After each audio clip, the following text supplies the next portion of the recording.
Smets was at least still able to smile, as the World Championship moved on to Germany.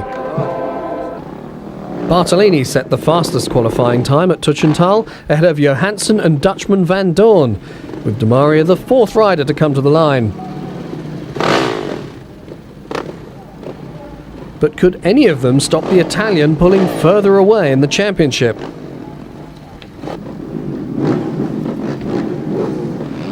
Johansson was one rider who needed a good result if he was to make a championship challenge. Perhaps he'd get that result here in Germany. Johansson looked good for that win as he led the field through the first corner. It was just what the Swedish rider needed if he was to close the gap on Bartolini. Johansson had Smets close behind him, but was the Husaberg going to last the race?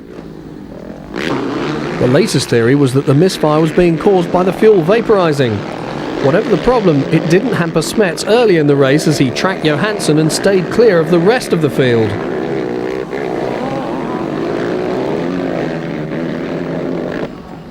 Johansson and Smets were starting to take control of the race, but Daryl King lost control when he slid off his Husqvarna. The New Zealander's bike was nearly hit by Bartolini, and several other riders just missed King and his bike. It was some time before he was able to recover his fallen machine. Although back in the race, King was clearly shaken by his accident. So much so, he had to pull out of the race. At the front of the race, the battle raged on as Smets kept the pressure on Johansson in a bid to make him crack. Smets' persistence paid off as he hit the front. In this mood, it looked likely nobody could live with the world champion. But as the battle for the lead continued, Bartolini had settled into a steady rhythm and looked set to add to his world championship lead. To stop Bartolini pulling further away in the title race, Smets needed to win this race, but Johansson and Bartolini had other ideas. De Maria's title chances were starting to fade, but taking fourth place here would do him some good, as long as he could hold off Herring. Smets was starting to come under pressure from Johansson, and Bartolini was waiting in the wings. Then Johansson saw his chance to take the lead and dived under Smets to make his pass in a corner. But the Swedish rider's back wheel made contact with the front wheel of Smets' bike, and the world champion was sent crashing to the floor. It seemed an eternity before Smets finally got his bike going again. He managed to stay ahead of De Maria, but Bartolini had already gone past.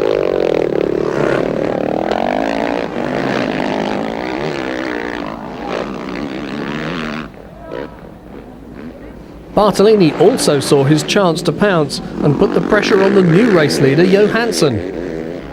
Smets had dropped back to third because of Johansson's aggressive move, and even third place now came under attack as De Maria closed right up on the Belgian. Johansson managed to hold off Bartolini and was fast becoming the Italian's most serious competition in the title race. The Swedish rider was happy with his race win. Bartolini had settled for second place, and Smets finally surrendered third to De Maria. As Smets crossed the line, he made a point of telling Johansson what he thought of the move that had put him to the ground and taken away the race win. Johansson was looking for another win in race 2. In order to do that, the KTM rider would need to make another good start and also avoid problems such as crashes in the first corner.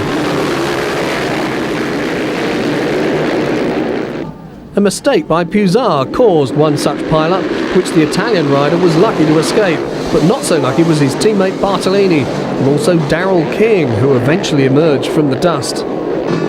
Johansson and De Maria emerged as the leaders, and Smets looked well placed for revenge as he muscled his way past Herring and into the top 5 on the opening lap. Bartolini had picked himself off the ground and was trying to make up lost time and fight his way into the top 10. Van Doorn went out of the race after an early crash. De Maria had taken over the lead from Johansson, and Burnham had moved up to third spot, But he was to come under pressure from Smets, who held fourth ahead of Puzar and Herring. Demaria was clearly enjoying being in the lead and looked odds-on a winner. The Frenchman's hopes of winning the race were to come under threat, but it was Smets who was to pose the threat after he'd worked his way past Johansson into second place. Demaria had taken a place off Smets late in race 1, but this time the roles were reversed as the Frenchman began to feel the heat. It looked like just a matter of time before Smets took away the lead and made up for his first race misfortune. Bartolini was still making his way through the field, picking up valuable World Championship points along the way. It seemed almost inevitable that Smets would end up leading. So it came as no surprise to the German crowd that the Belgian put the #1 plate at the front of the field for the second time that day, leaving Johansson, his first race nemesis, to occupy a lonely third place. Bartolini's progress through the pack took him past Shane King, earning the World Championship leader more points.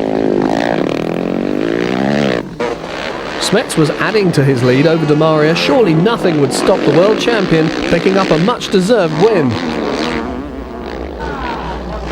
It would be too cruel for the world champion to have his bike break down once more, robbing him of yet another race victory, even if Smets looked to be trying too hard, almost coming to grief when his bike's back wheel kicked out. Bartolini continued to show a lot of heart, even though the race was drawing to a close. His pass on Burnham meant the damage done to his championship lead would be as small as possible.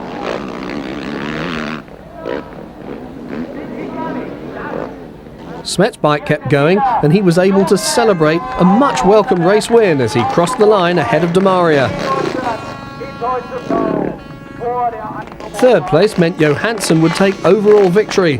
The Swede took it easy as he crossed the line, with Herring the next rider to come home in fourth. Johansson's reward was a cool drink of water, followed by a trip to the top step of the podium.